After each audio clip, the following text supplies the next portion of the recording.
First kapitel Chaf, you can see on the screen. Lam natzayach mizmor leDavid yan chad neviim Sarah yisakev Hashem ele Yaakov shlach ezer from Kodesh nisiyim yisadecha yisker pamach yisacha v'los chayirash nesela ten chachil v'chol chol tzascha yimalein iran rav yishtu secha Hashem eleinu nidgal mali adinei dal mishal yisacha atu yadati ki yashir adinei mishicha yaneim mishmekat shevigu b'sesh v'yiminei Chapter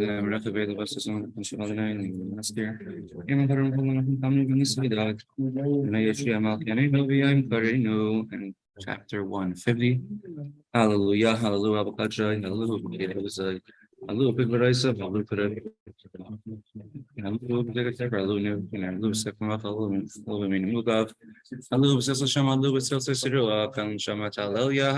and my disappearing pushka, which refuses to show itself, but there's some money in the pushka.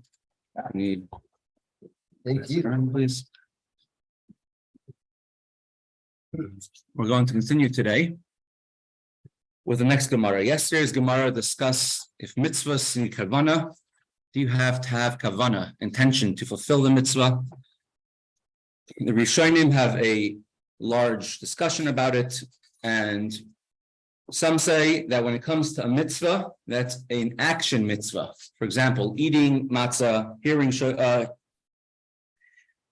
holding a lulav, kavana is not completely necessary. If you don't have proper kavana, the mitzvah is done anyways. Better, of course, to have kavana, but as it says in Tanya, when you daven, the words are like the body. And the kavana you have, the ava, yir, the love and fear that you inject in the words, the kavana are the wings which carry it upwards, which make it go up to heaven. So if mitzvahs need kavana, so some Rishonim say that only mitzvahs with action are impervious, that you must have kavana. Mitzvahs which are not action mitzvahs. For example, listening to the Megillah, you have to listen, right? Yeah. So you're not doing an action, you're listening. Oh, yeah. So then you have to have kavana. You have to have in mind to fulfill your obligation of hearing the Megillah. At the very least, to know that it's a Megillah and have in mind that what you're listening to is a Megillah. I'll say that when it comes to Megillah, it needs kavana. And it's a rabbinical mitzvah, but still it's very high up there in the rung of mitzvahs, almost on par with biblical mitzvahs in this regard, that you need to hear the Megillah, having in mind to be Yortzait, to fulfill your obligation of hearing the Megillah. Halacha, we say mitzvahs in general, tzrikas kavana, mitzvahs should be done with kavana, and if you did a mitzvah without kavana, then depending on the specific mitzvah, some mitzvahs you have to redo. But some mitzvahs, most mitzvahs, especially the action mitzvahs, you don't have to redo. Exception would be matzah. You should eat matzah again, having in mind Yetzias Mitzrayim. More than one time during Mashiach Suda, when the custom is to have 4 cups of wine on the last day of Pesach, and the Rebbe said that whoever did not drink the 4 cups of wine thinking about Mashiach should re-drink 4 cups of wine again, having that in mind. We'll continue with the next Gemara, Gufa. Starts off with the word Gufa. If you have an art scroll Gemara, it should be on 18b.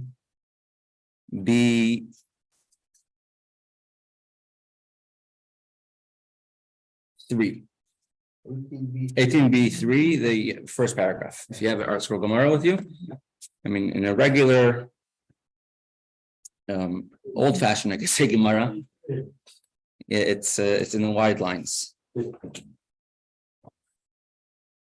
Fourth wide line. Gufa. Gufa means the text of what we cited above. Beforehand, we just brought a brisa as a proof to the idea that you are not allowed to write a Sefer Torah or a Megillah from memory.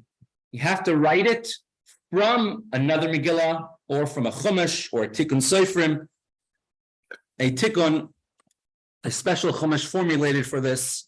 You could copy it even from a invalid Sefer Torah or an invalid Megillah, as long as you know how to correct everything. But you can't write a Sefer Torah or a Megillah from memory. You have to write it copying from another text, another Megillah. So we're going to say an anecdote which happened in this regard. Rochel. Let's examine the actual text. Amar Rabba bar Bar Chana, Amar Rabbi Yochanan, says Rabba bar Bar Chana in the name of Rabbi Yochanan. Asur lichtoif ois achas shaloi min haksav. It is forbidden to write even a single letter in a Sefer Torah, anywhere in Tanakh, by heart, from memory. You have to write it copying from another text. Even back in the day, when there were tremendous scholars, still you can't do it from memory, you have to do it from another text. And we're going to bring examples on how powerful, how strong this is. Even the greatest Chachamim, the greatest sages, cannot write a Sefer Torah or a Megillah from memory. You need to copy from somewhere else. Same thing applies to saying words of davening. It should be the same thing as well. That you should daven, you should read the words from inside, even if you're very familiar with it. It's very interesting because originally you weren't allowed to write down any of the words of davening. It's part of the oral Torah. Torah B'Ksav. It's for actually davening. Oh, the words of davening, right. It's part of the oral Torah. We weren't allowed to write it down, but eventually, correct. You hear like, we got to write it down. We got to write it down. Right.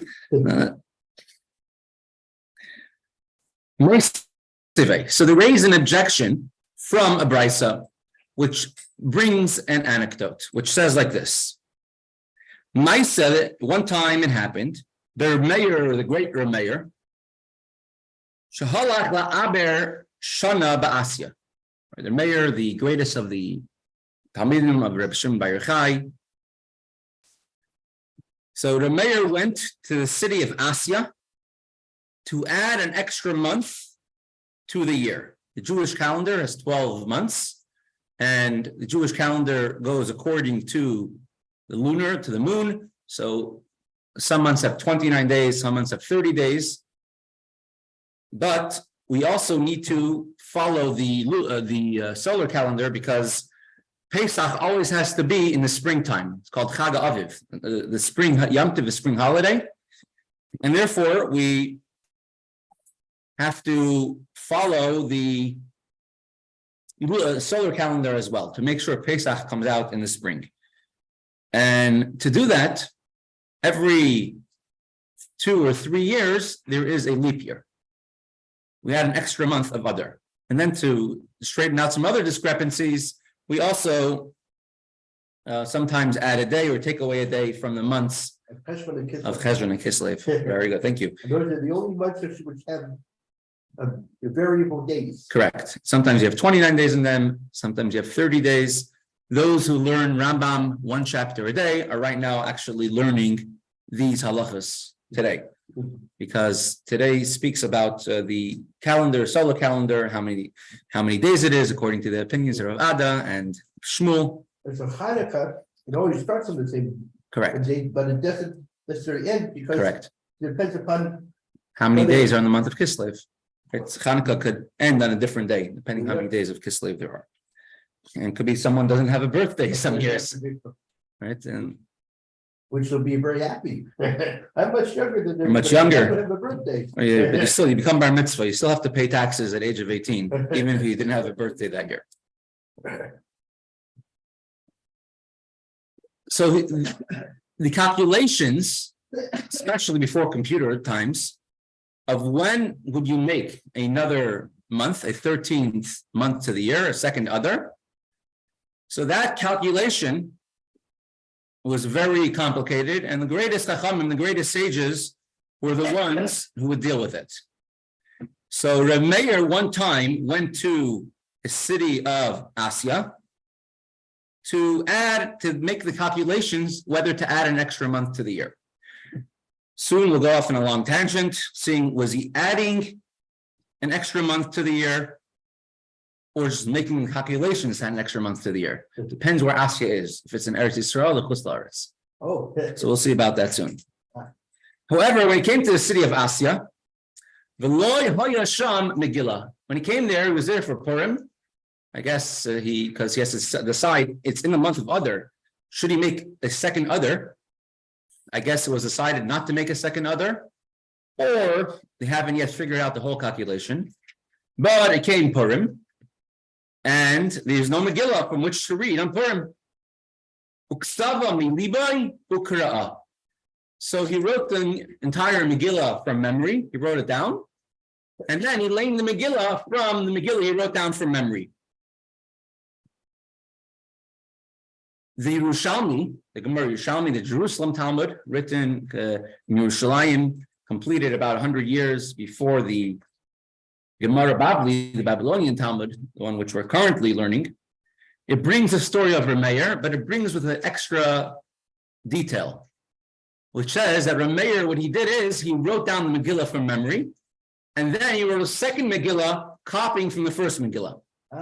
Because since you can't write down anything from Tanakh from memory, you have to copy it. So first he wrote down one Megillah, and then he wrote the second Megillah in order to copy from the first one. The first one was written just in order to have what to copy from. It sounds like a discrepancy between the two Talmuds. So, very good. He's saying it's a discrepancy between the two Talmuds. So some of the Rishonim write that's not necessarily a full discrepancy, because even Talmud Bavli agrees to the story of the Yerushalmi was written down before the Bavli was written down. But he says the Talmud Bavli is discussing even the first Megillah. He wasn't supposed to write down from by memory. He's supposed to write it down. What should he do in the case where we have nothing? So then write down maybe in Megillah in a puzzle way, in an invalid way, they can't read from it, and then copy from there.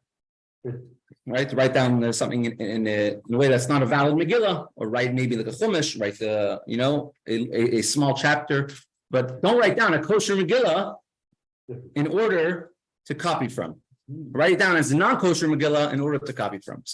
So he says it's not necessarily a discrepancy between. So was it stated that he wrote a kosher Megillah that he copied? Yeah, that's what it says in the Yerushalmi. He wrote the full kosher Megillah. Reb Meir, when he came to the city of Asya. For some reason, it's got like a question mark after that statement. Line and a question mark. Right. Because it's a question on the Brisa we just brought down. Because the Brisa stated that you have to write a Megillah copying from another text. And Reb Meir wrote down a Megillah from memory, not copying from another text. The Meir was a sofer. It's brought down Mesechta Eruvin that the Meir used to write a lot. So the Meir was a sofer. So he knew how to write. He was probably familiar with writing Megillahs. Correct. I mean, Megillah have to be written on the same material as the Torah. Yeah, it's called the Sefer. Right?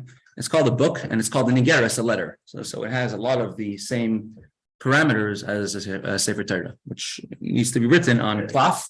And we're going to have the next Gemara talking about sirtut, the lines that are etched into the parchment, also has to be done in Megillah as well. That will be in the next Gemara after this. So the question is, how could a mayor write down a Megillah from memory? Now, b'di'evad, not even b'di'evad, called shas hatchak, in a time of need, when there's no choice in the matter, and the only Megillah around is a Megillah which was written from memory, so then you should read the Megillah from there.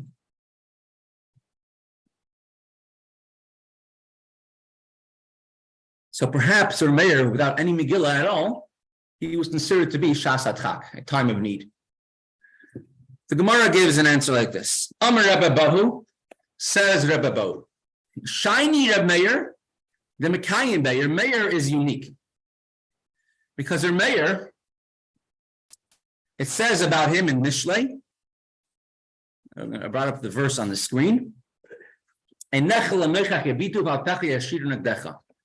your eyes look straight ahead, fix your gaze directly before you.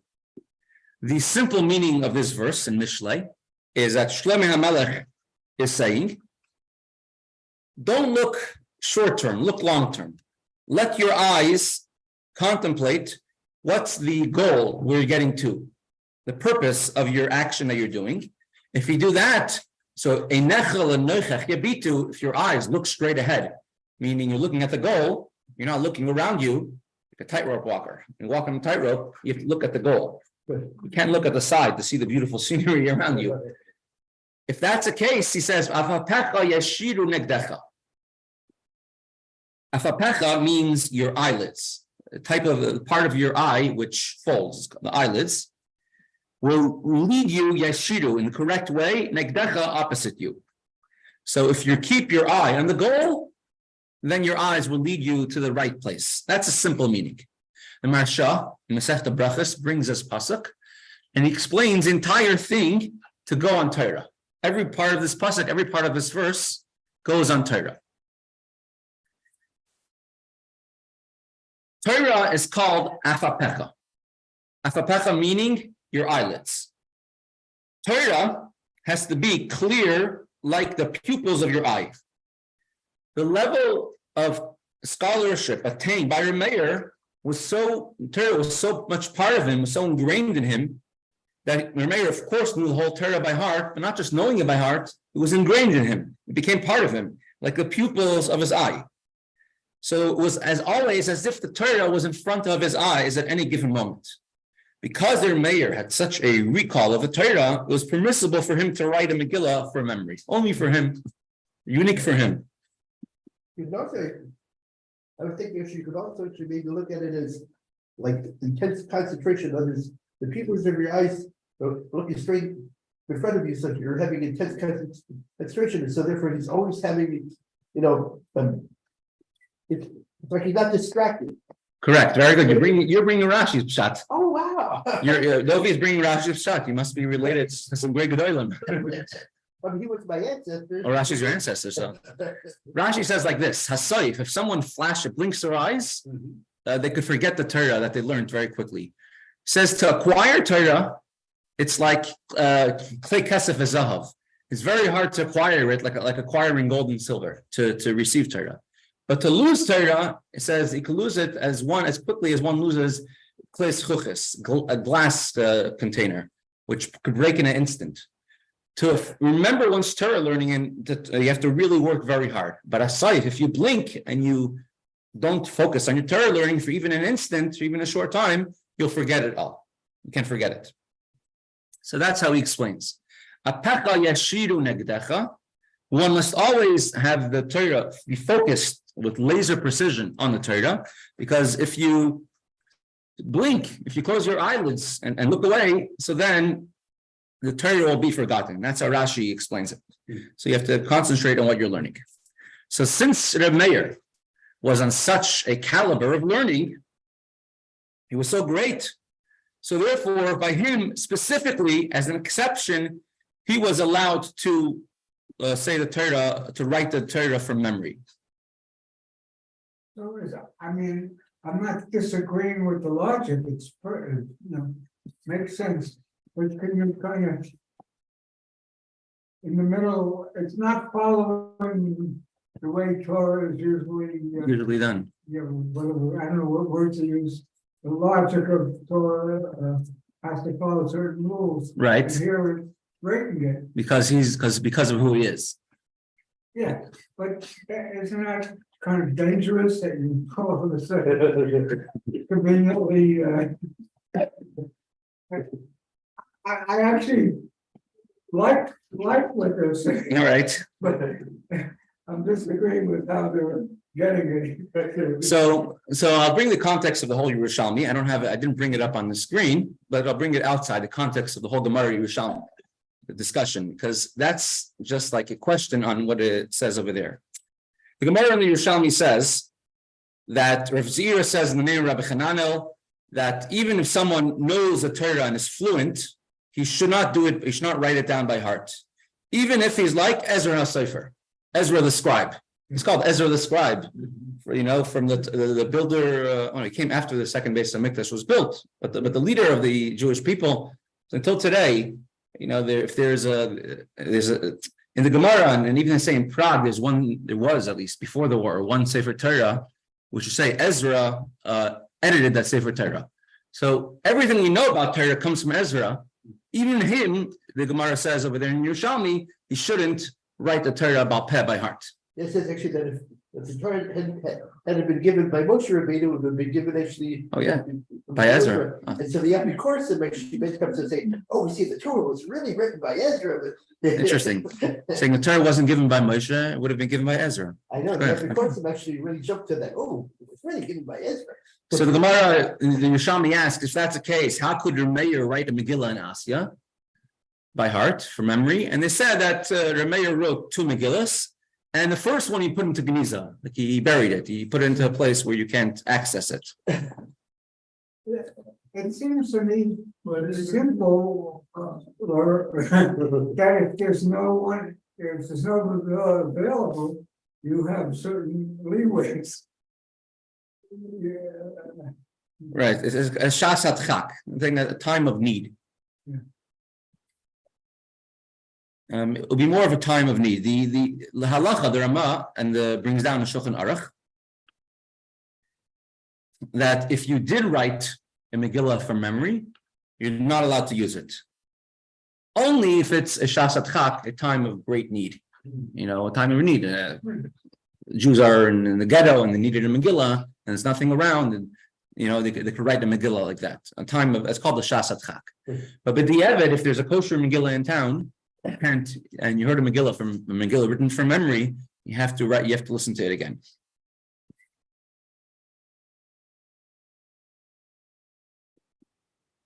So a question that comes up like this. Okay. The Gemara asks the question. We'll do the next question and answer in the Gemara. Amar lei, Rami bar Chama l'Rabbi Yirmiyah midifti. Rabbi bar Chama told Rabbi Yirmiyah from the city of Difti, Mai vafapecha yashidu negdecha. The words of the verse that we brought down, and your eyelids you'll fix your gaze directly in front of you. Look ahead towards a goal. How does that refer to Torah? Why is the Torah compared to your eyelids? Who is a pasuk referring to when it says your eyelids? Amalei told him, Elu divrei Torah. The words of Torah are considered to be your eyelids. Why? Because there's a verse which says, Hasayif einecha ba'if einenu. If you close your eyes from it, it will be gone. If you stop concentrating on Torah, then your Torah will be missing, will be forgotten from you. And Torah is called afapayim. Afilu hachim yishar hein eitzel Rameir. So even though it's very easy to forget your Torah learning, however, Rameir always had it in front of him. Rameir knew the entire Torah by heart. And because the Torah was always directly in front of him, it was permissible for him to write a Megillah from memory in the case where there was no Megillah, but for everybody else, it is forbidden.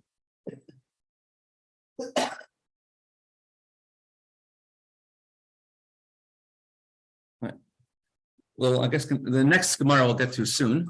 We started a little later, so I wanted to go a little bit into this idea. It says, Rameir went to the city of Asya in order to make a leap year. Where is the city of Asya?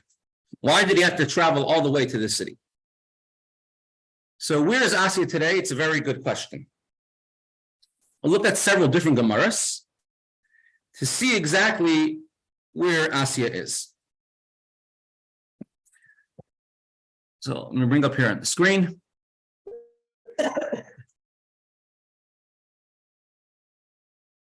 Rav Chia bar Zerniki, this is a Gemara in Mesechta Sanhedrin. It says Rav Chia bar Zerniki, Reb Shimon ben Yesadak have a ka'azul le'aber shana ba'asya. Reb Shimon ben Zarniki and Reb Shimon Yitzhak were going to decide to Asya to decide if there should be a leap year. Pagu Beish Lakish, they met Reish Lakish on the way, and Itlabahu, and they met several people who were working in the fields during that year. And if you look at the Gemara before, it was the Gemara, the context of the Gemara is talking about Secher Shvius, the year of Shemitah. And they met several people doing certain acts of work in the field during the year of Shemitah. And so they were asking, how could he work during the year of Shemitah in the field? Shemitah is a 7th sabbatical year where you can't work in the field, or you can't work with the olives. And every one of them had their own reason why they were allowed to do it. Either belong to a non-Jew, or it's because something which was ruining it. But it was a year of Shemitah. In the year of Shemitah, Reb Chia bar Zerniki and Reb Shimon Yitzhak were traveling to the site on the calendar. Is Asya in Eretz Yisrael or in Chutz La'aretz? Asya, if you translate it literally, it means Asia, right? But would that mean actually, in that case, it would be even Asia Minor is still pretty far from Eretz Yisrael. It's not close to Eretz Yisrael. So actually Turkey, Asia Minor. Asia Minor, right? But it's still not in the area of Eretz Yisrael. Why would they travel all the way to Turkey in order to make a leap year for Eretz Yisrael?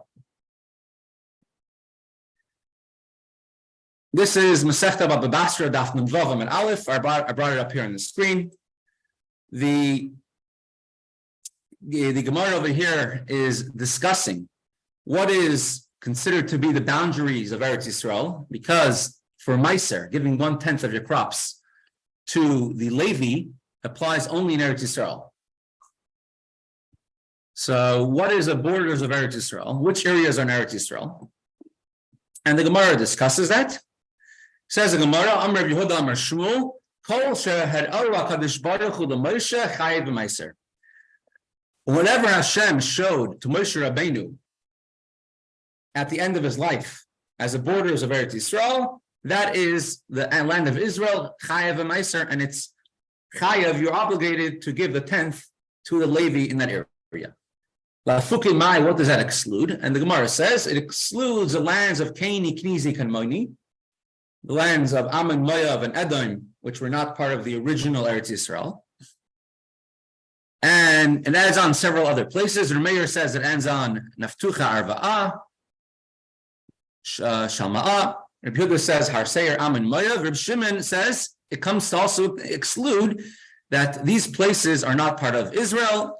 Ardaskis, Asya, Vaspamia. Hear that? Ardaskis, Asya, Vaspamia. Asya is not part of Israel, not part of Eretz Yisrael. So we see already Asya is not part of Israel, not part of the Holy Land. So the question is, if you look at another Gemara which says, Asur, this is Gemara Mesechta Daf Hatzvi-Bais. Ein me'abrin es hashana is b'chutz la'aretz. You're not allowed to make a leap year in chutz la'aretz, outside of Israel. You have to only do it inside Eretz Israel. So if that's the case, how could they go to a place Asya outside of Israel to make a leap year? But since actually the Chitim, which was what the Canaanite nations actually ruled in Turkey. So if we include actually coverage, we don't include all of the lands, right? Correct. We would include all of the lands, so maybe if Asya is over there, yeah. Okay, so let's discuss a little bit of this. So you can't. It says, let's bring this over here. This is in Brachos Samach Gimel and Aleph. Very interesting Gemara. But in general, Brachos is full of Agadata. It says. Chanina ben Achi and Yeshua left Eretz Yisrael. They went to Chutz La'aretz.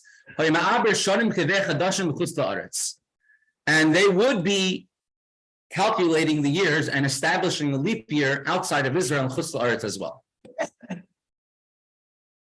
in Babylonia. And then it says the other Chachamim, the other sages, kept on arguing with them they would say if something is impure, Torah, they would say Tameh, something is pure, they would say impure. Whatever they would say, the other sages would start arguing with them. And they said, why are you always arguing with us? He said to them, when I say something is pure, you say it's impure. I prohibit it, you permit it. Amar Lo, they told him, what you're doing wrong is you were establishing leap years outside of Eretz Yisrael, and that is something which is only allowed to be done in Eretz Yisrael. Amar Lo, he told them, Rebbe Akiva, when he was in Chutz La'aretz, outside of Israel, he would calculate the leap years. And if you look over here, back in the Gemara, in Sanhedrin, the Gemara right before that says, when we make leap years, we don't do 2 years one after the other, or 3 years one after the other. And Amar, Reb Shimon says of Shimon, Maisa, there was one time an incident, Shahaya, this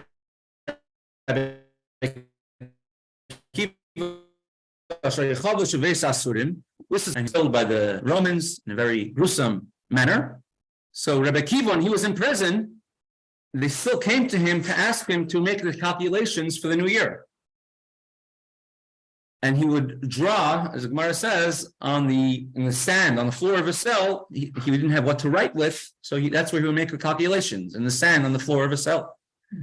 And for 3 years in a row, he made a leap year based on the calculations that he made. Amar Lo, they told him, Sham Raya, is that a proof? Rebbe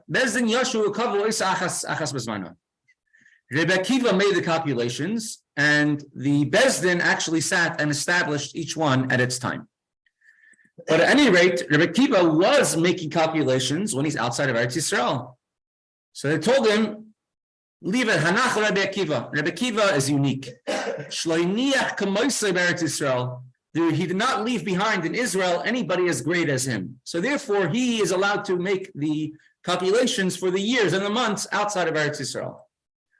Amar Lahem, he told back to them, Afani lo yanachti k'moisi b'Eretz Yisrael.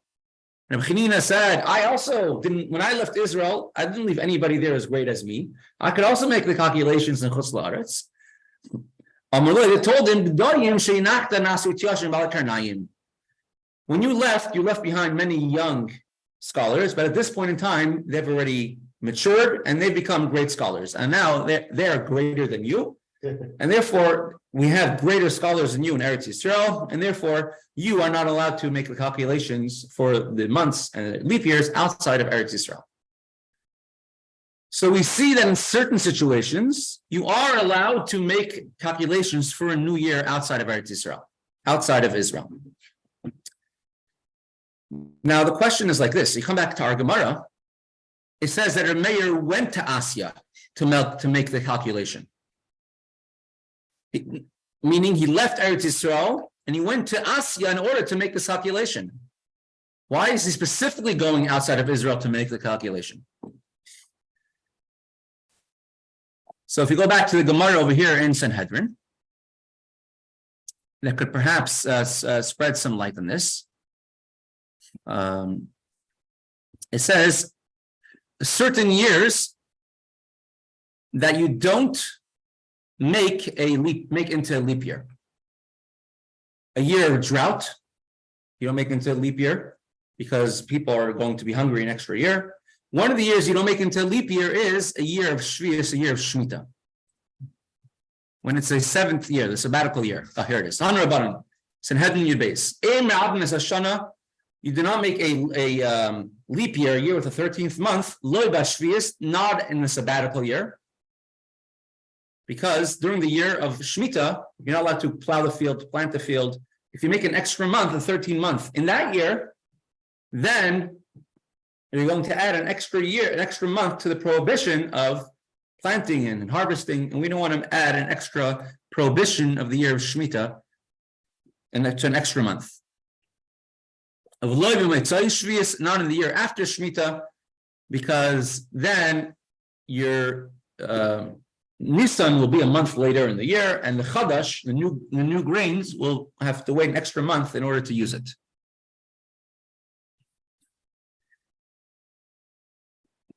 We see that in the year of Shvius, in the year of Shemitah, one is not supposed to make a Iber year, a leap year, an extra month during that year, in the year of Shemitah. So in that case, the mayor, we had the other Gemara, which was in the Yerushalmi. I think Yerushalmi over here. I'll get to there in a moment. The other the mayor was going to make a leap year, and the other Gemara said that it was, we learned it already before, that was in the year of Shvius, in the year of Shemitah. That the mayor, that Rish Lakish was walking to make a leap year, Rish Lakish was going to make a to Asya to make a leap year, and the reason is because it was a year of Shemitah. And on the way, they met all these people working in the fields during the year of Shemitah. So we see a precedent already from other Gemaras that in order to make a leap year during the year of Shemitah, you have to do it in Chutz La'aretz, outside of Israel. So now we can understand why the mayor was going to Asya in order to make the leap year. Why didn't he do it in Eretz Yisrael? Because to make a leap year during the year of Shemitah, you have to do it specifically outside of Eretz Yisrael and Chutz La'aretz.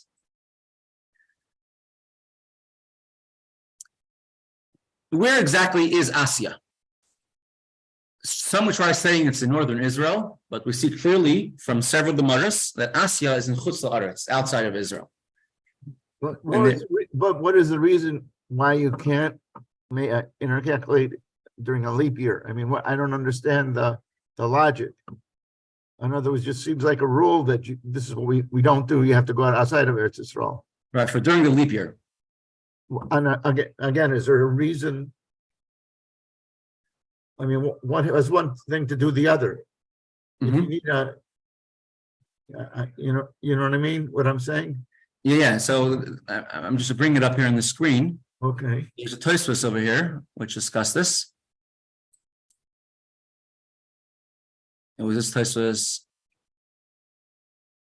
over here. Okay, it can't be done in Eretz Yisrael because in Eretz Yisrael itself, they are very careful about the crops of Shvius, crops of Eretz Yisrael, the crops of the year of Shemitah. I think that was the reason, as I understood. In Eretz Yisrael itself, they're very careful for the crops of Shvius. So it had to be done. Something which would not be done by a regular Sanhedrin can't be done in Eretz Yisrael because you're not allowed to rule in front of Sanhedrin. If you're in Eretz Yisrael, you're not allowed to rule differently than Sanhedrin in front of Sanhedrin, and it's only be done in Chutz La'aretz. But Sanhedrin itself would never make, like they had an ironclad rule that they would never make a leap year during the year of Shemitah. Outside of Eretz Yisrael, you could make it, then they have to have it in Eretz Yisrael too. Outside of Eretz Yisrael, if they would want to make a leap year during Shemitah, they would do it only outside of Eretz Yisrael. Then there's a count in that Eretz Yisrael. It would count in Eretz Yisrael because the greatest stages of the generation did it. Yeah. They weren't counting on the rabbis in Babel or Asya to do it. They themselves traveled there in order to do it. Well, So- I'm having trouble with this 3 years in a row. Yeah. I gotta throw things off. I'm sure it threw things off a little bit. 3 leap years, one Shemitah year, 3 leap years in a row. Exactly. Right. So in other words, these were members of the Sanhedrin that went outside of Eretz Yisrael to calculate. Right. Either was our mayor or we had Rabbi Yossi in the other one.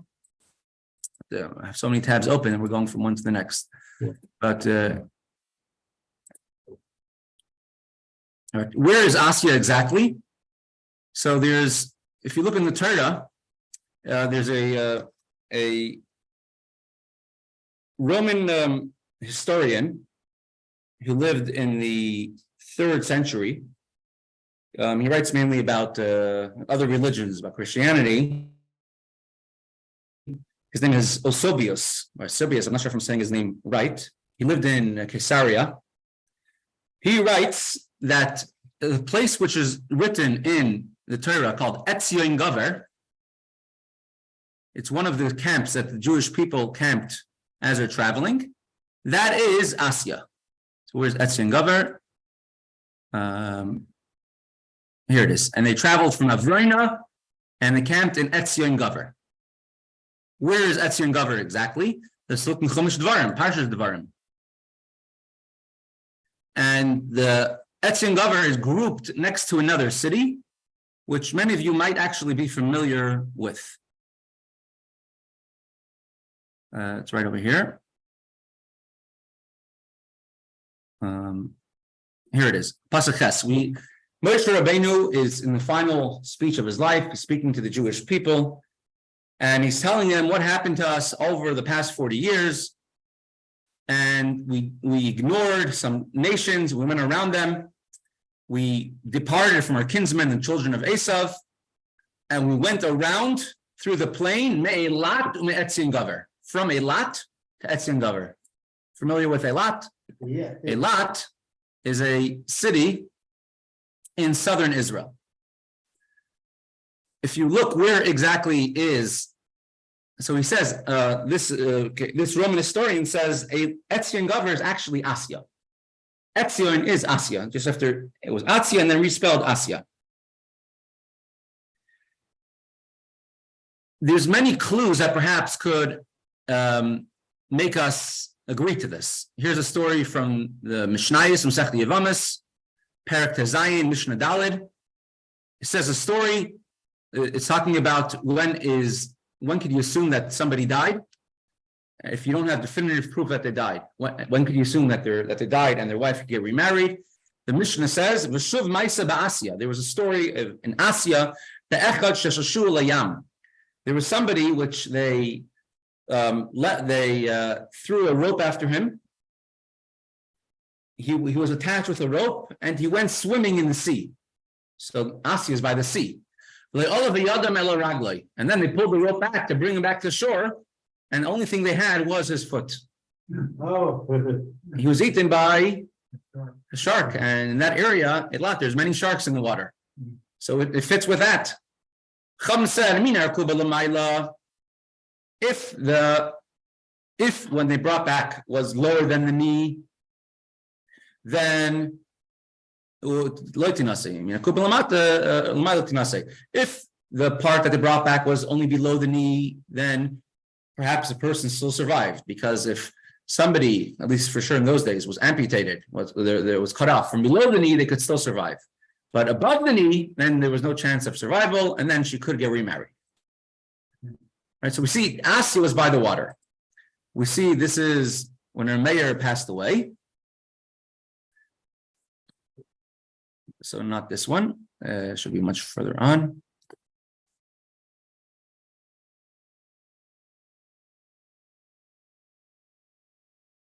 Her mayor passed away. Her mayor passed away actually in the, here it is, passed away in the city of Asya. The mayor passed away in Asya. The Israel, he told the people, go tell those in Israel. Again, Asya is outside of Eretz Israel. Go tell those in Israel,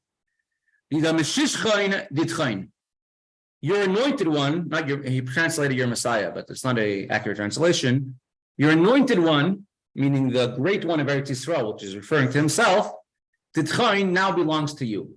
Meaning, although he passed away in Chutz La'aretz, his longing is to be buried in Eretz Israel. So even though he wanted to be buried in Eretz Yisrael, Afiluchin Amar Loin, you have an Arsi Al Def Yama, he told them, I want to be buried in Eretz Yisrael, but you don't actually have to bring me to Eretz Yisrael, but rather put me on Gef Yama on the seashore. Says, for he found, because Hashem founded the world on the sea. So the sea over here is the same sea as Eretz Yisrael. So therefore, if you put me by the sea, it's like I'm going to be in Eretz Yisrael. And that's a proof to that. The Yerushalmi brings the next thing, that Sheva Yam Seven Eretz Yisrael, 7 seas surround Eretz Yisrael. And it goes to Taveria, Shamle, Shelas, Chota.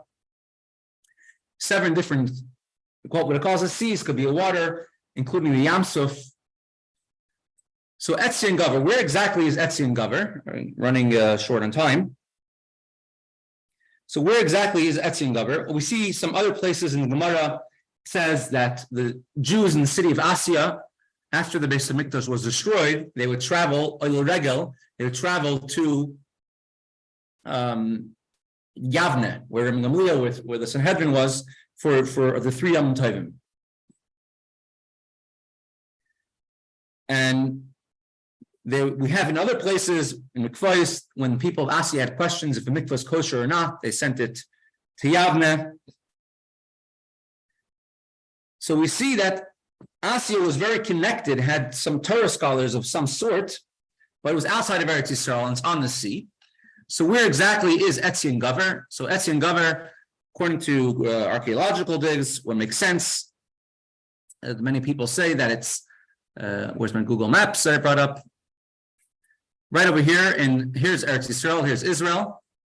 There's Eretz Yisrael as we know it today, but the biblical Eretz Yisrael sort of ends over here.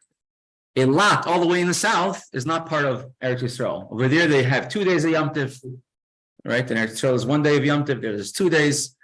I know someone which I know was in Israel for a summer, and they went to visit Eilat, and the Rav there told them, "What day did you come to Israel?" And they said, "Oh, it's good you came to Eilat today, because there's a halacha, if you're 30 days in Israel, you can't leave, right? Unless it's for a shidduch or to learn Torah." Right. Yeah. So it says today's your 30th day, so it's good that you came to Eilat today. So near Eilat, there's an area called Tel El Khalifa, which they have some digs over there, and which they assume that's the Etzion Gover. During the times of Shlomo David HaMelech and Shlomo HaMelech, the biggest copper mine in the world was situated over there. It says that originally Edom, the descendants of Esav, ruled over this, and afterwards David HaMelech came and he conquered them in a war, and they have the biggest copper mine from those days is in that area, and it was very active during the times of David and Shlomo, all the way till Asa, a descendant of David HaMelech. But later on, after the destruction of the Beis Hamikdash, Malchus Beis David lost their control over this.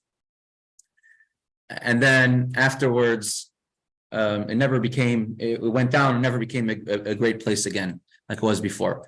But Tel El Khalifa, which most people say is identified with Etzion Gover, and that's seemingly where Asya is. And it makes sense that it's close enough to Eretz Yisrael, close enough to the Holy Land, to be in constant contact with it, but far enough that it's not actually part of Eretz Yisrael. The Jews were actually traveling there during the times of during when they left Mitzrayim, they were actually traveling in this area. They weren't yet in the Holy Land of Eretz Yisrael.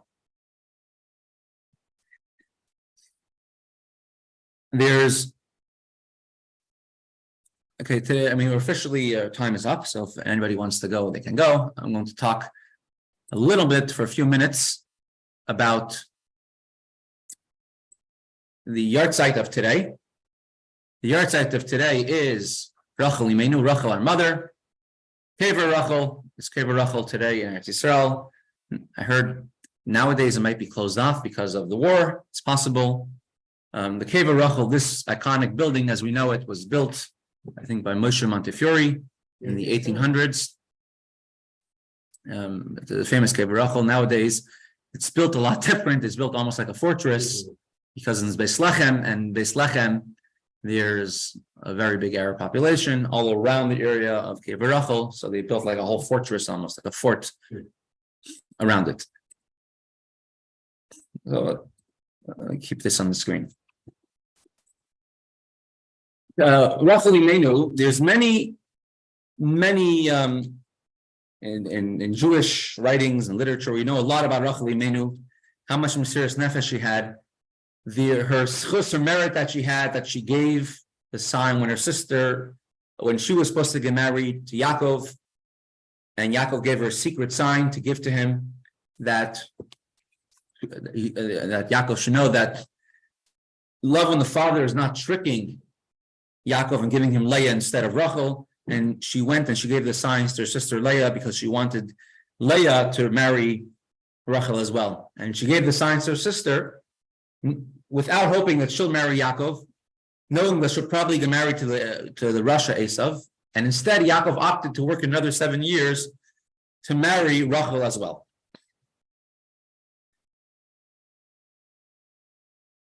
We speak mainly or largely about the Mesiras Nefesh of Rochel in this idea. Her schus, her merit is that she gave the signs to her sister.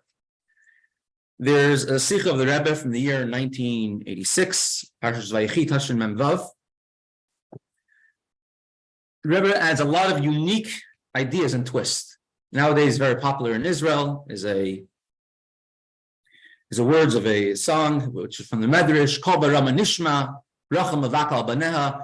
There's a voice in heaven being heard. Rochel is crying for descendants, Keinenu, because they're not there. A very, very popular song among the Israeli soldiers. The amount of videos you see, receive of it, of different people singing it, different groups or soldiers. The Sikh of the Rebbe says, Rochel is buried not in Aras Machpelah, not in the cave where Yaakov is buried, and not where Avram, Yitzchak, and Yaakov are buried as well. She actually gave up her burial spot in Maras Machpelah. She gave it up for her sister Leah as well. Not just her husband she was ready to give up, but she gave up her burial spot as well. Why? Because it says in the Medrash, when the Jewish people were being taken in exile by the Babylonians, but when they passed by Cave Rochel, Bethlehem on the road, and they all stopped and they fell down and they prayed and they davened there. When Yosef was being taken, when he was sold by his brothers, being taken as a slave to Mitzrayim, to Egypt, they passed by Cave Rochel and he stopped and he fell down and he davened over there. Yeah, before Yaakov passed away, he asked his son Yosef to please bury me in Eretz Yisrael, and don't be upset that I didn't bury your mother Rochel in Ma'aras Machpelah, in the cave of Machpelah. Don't be upset because there's a reason behind it, and the reason is in the future you're going to need it. And you yourself, Yosef, you davened by Cave Rochel when you were taken as a slave to Egypt, and our descendants, your descendants, my descendants, will once again need to come on to Rochel once again. Rochel is able to awaken the Rachmanas, the mercy of Hashem.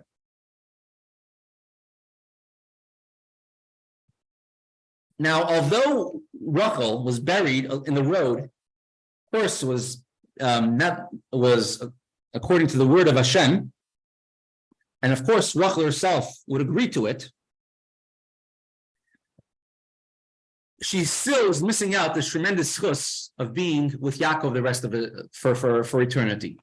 Because when Rochel gave up being marrying to Yaakov, she gave up just during the lifetime of Yaakov. So the next 45 years of marriage to Yaakov, until Yaakov passed away, Rochel gave up.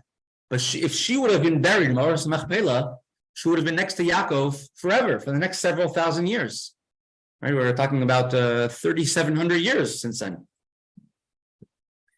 Rochel gave up being with Yaakov, not just being married with Yaakov for 47 or 45 years, but more than that, with less, it was 37 years she was actually married, because it was after 7 years, 37 years. But she gave up being together with Yaakov for the next thousands of years in Maras Machpelah. That's a much greater Mesiras Nefesh that Rochel had. Why did she do that? Why did she give up the big schus of being with Yaakov? Because she knows what's going to happen to the Jewish people. She was ready, and the Jewish people will be going out in exile, and they need to go, and they're going to have to come onto Rochel. And as the Medrash says, that when the Jews were brought into exile, Moshe davened to Hashem, and Hashem didn't listen to them. Avram, Yitzchak, Yaakov davened to Hashem. Remember the schus I was thrown into the furnace. Remember the schus I was on the altar. Remember the schus I brought 12 Shvatim. I worked for Lavan. And it didn't help. The schus of Rochel is a schus that helped. Why specifically the schus of Rochel? Why did Hashem listen to Rochel Imeinu more than anyone else? More than Avram, Yitzchak, Yaakov, Moshe? What was unique about Rochel? Again, the Mesiras Nefesh that she had, that she's ready to give up to thousands of years of being with a tzaddik Yaakov just in order to help her children. From here you see the uniqueness of the Jewish woman. The men, the main thing that they focus on is to serve Hashem properly. Sometimes I go to shul and I daven and I feel good about myself. I daven today. I learned a big Gemara. I learned a good sugya today. And the Jewish mother, she many times does not have that feeling. She can't make it to shul. She can't learn. I have to take care of my family, take care of her, help out my husband. They're the center of the house. They give up everything for their descendants. They give everything for their children. But they learn from Rochel Imeinu.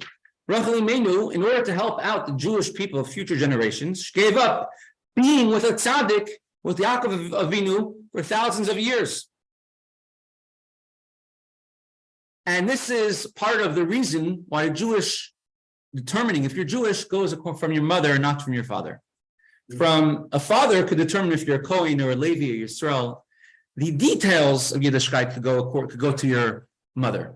But what a Jew is in essence, more than if he's a Mizrahi or Sfardi or an Ashkenazi, more than important than any of that is that you have a neshama, a soul, a chelek elikam, imal mamish, a piece of Hashem, as it says in the second chapter of Tanya. That's the most important thing of a Jewish person. And the details are unimportant. Not as important as the main thing. And the Jewish woman, by then, the main thing is to dedicate themselves to the Jewish nation and to Jewish people. And the details, I can't do a mitzvah properly, I can't learn properly, I'm taking care of my children. I can't, that is the essence, like the neshama of the Jew. And that comes specifically from the Jewish woman. And because Rochel gave up so much in order to help her children, and although she was a Hatzvi-Bais, Yaakov mainly spent time with Rochel more than his other wives, and she was the mainstay of the home, the Hatzvi-Bais. And because she gave up so much for her children, and let's just for a moment, look at for a moment, which children was it? Not her immediate children, her descendants over 1,000 years later. Almost 1,000 years later. So descendants that she never met, right? She doesn't know who they are. Many generations later. And we're talking about the Jewish nation who were deserving of the destruction of the Beis HaMikdash, meaning they were idol worshippers. They weren't quite yet on the plane. You know, they weren't, you say, honorable, deserving Jewish people, which you could be proud of. These are my children. And still, Rochel Imeinu gave up the greatest chus for eternity that she could possibly have in order to help her descendants or help her children, no matter in what type of situation. They're serving idols, and still she went and she gave up everything for them, for her children. And as a result of that, Hashem says, okay, if you gave up everything just in order to help the Jewish nation, I could do the same thing. The Jews sinned, but I'm going to give up everything too. Overlook that in order to help the Jewish people. And in Rochel's chus, that's why Hashem says, the Jewish nation will return to their land. And in the chus of Mama Rochel, of Rochel Imeinu, today we have miracles, right? This, I think the Tzanzer Rebbe, Kloisenberg Tzanzer Rebbe, he would spend a lot of time at night by Kever Rochel. He says that, why by nights? He says, because at night I like cuddling up with my mother.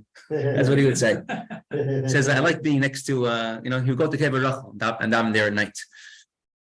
So it's definitely our mother, and mother is Rachmanis, and Hashem